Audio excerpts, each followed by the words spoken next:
Hi guys, this video is on franchises and Americanization of sport for A-level PE. So use it as a revision tool for your upcoming exams. So when we're looking at franchises, obviously we need to look at the term Americanization. We want to look at the US model of franchises and then a brief comparison to the European model of franchises. So whenever we're talking about franchises and Americanization sport, you want to have in the back of your head the golden triangle, and 1 mark exam question or 2 mark exam question might be describe the golden triangle, and in that, remember, you need to be talking about the relationship or interdependence, not independence, the interdependence between sport, media and business, and how each one influences the other. So the first sort of area we're going to look at is Americanization. If you get an exam question that just asks about the role or influence of Americanization, it might be on global sport or sport in the UK, you want to define what Americanization is. So obviously you could start with the idea of adopting practices that have developed in American sports and sort of copying those practices. Now this area there's a lot of information on Americanization. Could easily be 15 marks worth of information, because you start off with your 5 sort of points, 5 marks worth of what Americanization is, and then we'll go over the advantages and disadvantages in a second. So it gives a nice way of revising, revise to 15, and maybe a 5-mark question might come up.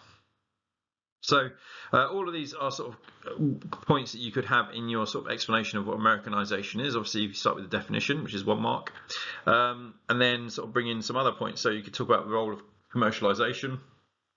We've talked about the golden triangle, so you could say that Americanization, heavily influenced by the golden triangle, utilizes the golden triangle to the point where sport becomes a business now, rather than just being a sport as its own body. It becomes a business entity. There's a heavy influence of media, where they could dictate the timing of events. The American media will sort of determine when events and fixtures start and finish, and so on and so forth, based on their best viewing times and the viewing audience. So if you wanted to watch a boxing fight, it's generally in the middle of the night in UK time, because it's there for peak viewing, and an American audience probably be in somewhere like Las Vegas or somewhere like that. The idea that sport and the golden triangle was tied in together, where sport becomes like a billboard for the American media and American businesses. So the advertising around the stadiums, the advertising of players, or the sponsoring of players by the companies, the renaming of stadiums, the renaming of sports competitions, that all links into the sport is just a big billboard for advertising for the companies, which obviously then goes onto the media, and we get the golden triangle element. There's been a heavy move from amateur sport to professional sport, and in the case of America, it's more professional sport driven than amateur sport. It's very elitist in America. And it sort of links into the Lombardian ethic of win at all costs. Now, I haven't put on the screen Lombardian ethic except for over here, but Vince Lombardi was an American football coach who basically changed the nature of American sport, focusing on winning being the most important aspect of the game. And it sort of has dominated American sports, that ethic of win at all costs ethic. In America particularly, they have stadium sponsors, so the names of the stadiums are changed to reflect their sponsors, and that's quite similar to the UK sports now, where you probably have most of the Premier League teams and football stadiums around the country are named after a sponsor. Not all of them, but most.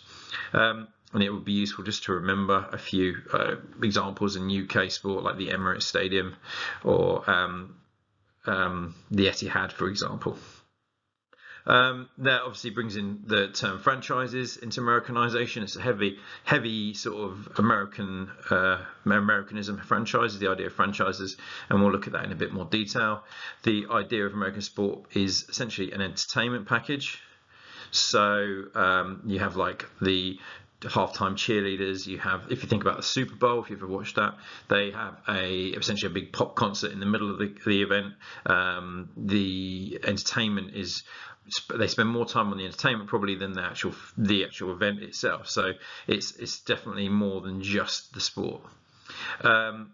Pay-per-view will increase costs and ticket prices, because obviously you have to pay to watch events, and that's a heavily Americanized aspect. Players are getting higher salaries, and it's driving the salary prices up. The fixtures and the events have a big hype and spectacle and build up. But one of the other sort of more positive aspects is that there is a greater exposure of female sport, and that's seen across the world after that Americanization side of it, with like the WSL and particular leagues, Super League of netball, for example. So that has been one Americanization positive. Now we're going to look at the positives and negatives just now. So going on the theme of the 15-mark exam question, the first part of that, we were just discussing what Americanization is. There was already some positives and negatives in there. But if we take the green side as the benefits or the positives of Americanization, and the red as the negatives, and just try and remember 5 of each for your exam question, it would be helpful. Now, the Golden Triangle is a successful model. It is proven to work. And if you think about the Olympic Games in 1984 with Peter Uberoff, he developed this reliance on the Golden Triangle to make the Olympics a profitable commercial event.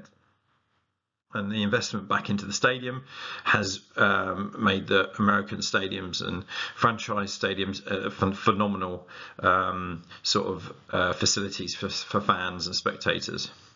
Now, the idea that franchises can move and relocate and that there are franchises can be adopted across the country, across wherever. In the UK, we've adopted that with the MK Dons, and it's proven to be a success for MK Dons to be a franchise. You do need to know some examples of a franchise, and the UK one example is the MK Dons that is worth you knowing for the exams. The pay-per-view, even though it drives the costs up, there are plenty of opportunities as a spectator and a fan to watch sport because of the many opportunities for different events that are on TV, and therefore coverage is much better and higher quality, better angles, better amounts, and essentially you can watch sport 24/7, and there's multiple sports channels because of the driving force of the media side of that commercial Golden Triangle. Which provides global access to sport. So just because you're in America, you could be watching it across the world. The entertainment experience is a positive event for many of the fans. There are, as an example, is a baseball team called Savannah Bananas, and they are sort of changing the way baseball is played and made it a huge entertainment spectacle with dancing players and just sort of gimmicky sort of things that make it really entertaining for the fans, and it's proving to be a commercial success for those guys. The team names, the kit, the hype, all of that side of it makes it more entertaining, makes it more of a positive experience for us as fans. Now, the negatives is that media is too influential. We've talked about it before. They control the fixtures and the timings. And if you think if that was the influence of Americanization on British sport, if, for example, you are a Newcastle fan and they're playing Southampton, or let's take a team in the Premier League, currently Bournemouth, and there's two opposite ends of the country, and if it was a Monday night fixture because of the media saying this game needs to be played on Monday night, one of the fans who are travelling up and down the country would struggle either to get there or would be back like the day after, rather than the ability to go up and down in one day. There's too much analysis on TV. Now, whether that's good or bad, but ultimately it detracts from the game. So you have analysis before the match, you have analysis during the match, you have analysis after the match. It becomes more than just the game. There's increasing costs. We talked about that before. So to pay for all the stadium and all of these side of it, the ticket prices go up. Pay for the players, the ticket prices go up, and then we've seen that with spiraling wages. Certain players get paid ridiculous amounts of money, and that's seen as due to Americanization of sport, where the commercial side of it, if a player's attracting the media attention, then they will provide more opportunities for the club, and the club will pay more money to that player.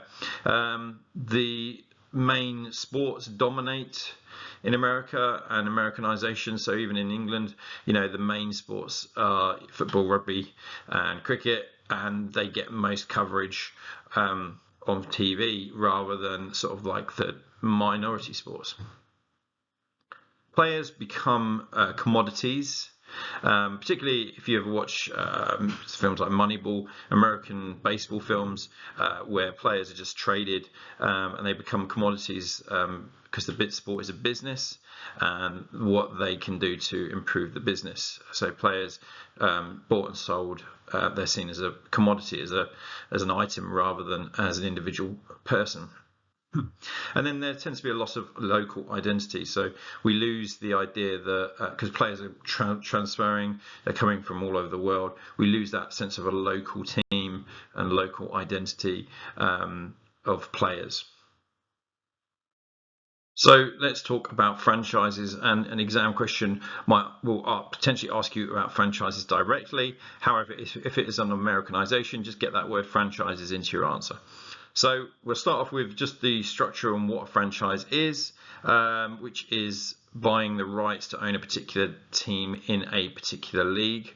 Now, the difference between, say, the UK franchise systems, where the Premier League is slightly like a franchise, but the teams can be relegated and they can move up and down, whereas in the US model is that the leagues are limited to particular teams. It doesn't change. So the same league, the same teams in the league throughout the seasons, it doesn't really change. There is no promotion because it's the one league. There is no relegation because the teams, if you lose the league, you stay at the bottom of the league. Now, there are some slight changes, differences to that, and we'll look at the advantages, disadvantages, but it's linked into the draft system and things like that. So teams can be bought and sold within that league, and they tend to be bought as a sort of financial investments and commercial investments and sold on profits. The leagues can expand, so if a new team wants to come along, when Dave Beckham moved to America, the LA Galaxy brought him, and the MLS, which is the football system in America, expanded to integrate sort of more to another team in there. However, all the managers or the owners in the league need to agree that a new team can join in. Now, the franchises can relocate, and there's been plenty of examples where American teams have moved their whole system up and they've completely gone. So Utah Jazz is a basketball team. Now, that used to be called the New Orleans Jazz, and it was based in New Orleans, and they moved to Utah. There tends to be limited to one team per sport per city, as in the franchise model. It's heavily commercialized, heavily to do with the Golden Triangle and the Americanization model we talked about earlier, and merchandising and that side of it is a big influence in the idea of franchises. It's a brand, if you like. Now, let's look at the US model, the advantages and disadvantages of the US model. And this could be a question on its own. It could be just the advantages. It could be both.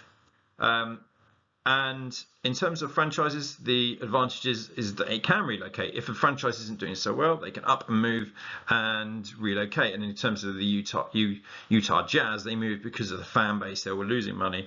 They needed to relocate to pure financial viability. I think it was to do with taxes as well.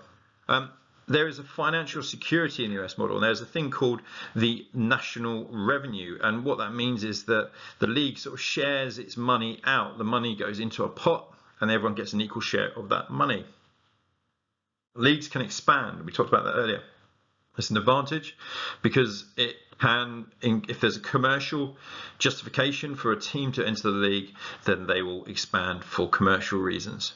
However, they need to get agreement from all of the owners from within the league, and then we'll talk about that as a disadvantage as well.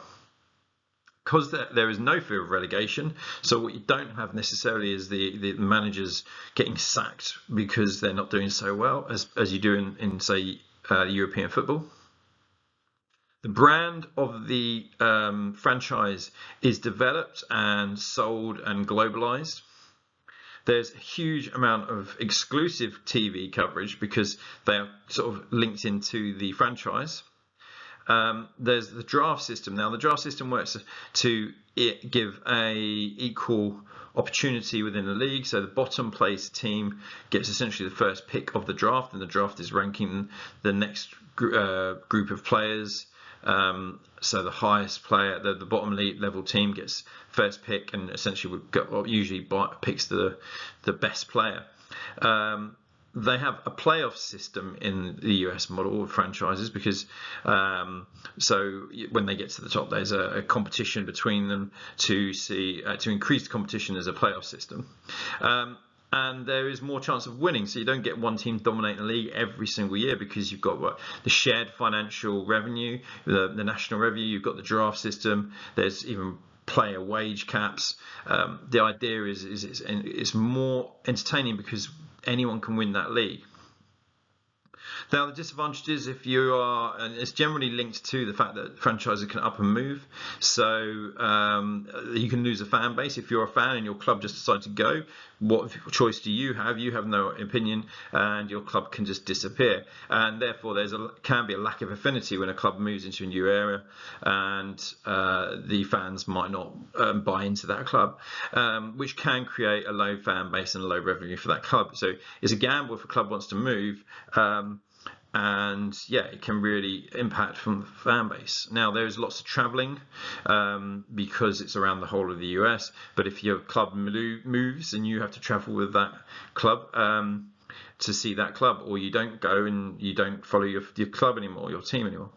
There is a regional monopoly because it's one team per city, roughly per sport. Then if as a fan you're sort of limited to your club in your city, whereas if you lived in London and supported football teams, you've got multiple teams you could watch. And what that means is the club can sort of dominate and dictate and put the prices up, ticket prices up, because there's no challenge for them. There's no fan challenges, there's nothing stopping fans moving around a bit. So there's a regional monopoly. If they don't make the playoffs, the seasons can be quite short. There is a cartel structure, and what that means is that because the owners of the clubs need to agree, or teams need to agree that a new team can join in, they have sort of like a power that they can say, no, you can't join a franchise, and then it becomes this cartel, this group that's inside, because they don't want anyone coming in and taking as part of their commercial revenue. Games can be meaningless because obviously the end of the season and you can't get promoted, you can't get relegated. So what's the point if you're not going to win the league? What is the point? And then the idea that players are seen as a commodity and as an item rather than or sport is seen as a commodity with financial rather than for sport and the individual players. So there's the use of using players rather than thinking about them as individuals. Now, if we compare that to the European model, and this hasn't actually been asked as an exam question, however, I have read an article written by one of the former principal examiners about this, and it means it could quite easily come up. It could just be sitting there ready to be released. So the European model could be a comparison. It could be what the strengths and weak of the American model franchises versus the European model, and so on and so forth. So it's worth just having a basic understanding of it. And the difference between the European model and the US model is that any team can rise up and down the leagues. So if you look at Ipswich, for example, who've just got into the Premier League. The season before that, they were in the Division 1, and then they won the Division 1, they come up to the Championship, they won that, and now they're into the Premier League, so they've risen through the ranks. An example would be Wrexham, and the investment of the American actors in Wrexham, and therefore they're promoting them going up the leagues, and they can rise up. Now, the relegation means that there is more meaning towards the end of season games. You know, they're not just pointless games, because generally it comes down towards the end of season, who might win, who might lose, and then they have the playoffs to add that extra competition and a little bit more revenue. So teams who don't get automatically promoted can get to the next league through a playoff sort of competition. Which, and overall makes it more exciting for the fans, because we don't know who's going to win or who's going to lose and who's going to get relegated, even though it's a pretty good guess, but it is more exciting as a fan. The league is structured for all levels of ability, so the best players play in the Premiership, if we're talking about football, and then we can go right down the leagues to your weaker players. So there isn't an elitist level, it's a league for each level of ability. Now, the fear of relegation, these are the negatives. The fear of relegation can lead teams to overspend on players, and particularly in the news at the moment with financial fair play, where more teams are being deducted points because they're overspent. And they're not necessarily on players, but usually it's because they're fear of relegation or fear of not getting into Europe or losing in Europe. There is a relegation fear and puts pressure on coaches, and there's a hire and fire culture, particularly in football, where if you're not playing so well, you will get the sack. Richer clubs will dominate the leagues, as you can see in the Big Six, they call them, in the Premier League. You know, the top clubs dominate, and you're lucky if we get other clubs who start to challenge them. Europe becomes more important to the teams rather than the domestic leagues, so playing in the Champions League or the Europa Cup becomes more of an importance than their home domestic league. There is a slight reduction in competition based on the spending power of the teams. So certain teams have more spending power, they buy all the best players. You might have a team who's got some great players but aren't top end of the league, they're in mid-table, and the top clubs come along and buy the players mainly so no one else can have them, so it reduces the competition. And the standards of stadiums can vary throughout the league, because some clubs just don't have the money to invest in their stadiums, because they're investing in players and just to remain in that league. So there are definitely some advantages of the European model, but there are also some disadvantages of it. So if you think about this as a 15-mark exam question for the franchises, what are the franchises is a 5-mark question. It could be the advantages and disadvantages of a franchise, or it could be comparison for the UK model versus the European model versus the American model. So there's plenty to think about and revise in this area. It's a very potential to come up in the exams in one form or another. So, and don't forget, the Americanization could also be a 15-mark exam question. So 2 extremely important areas to revise. I hope this helps, and good luck in your exams.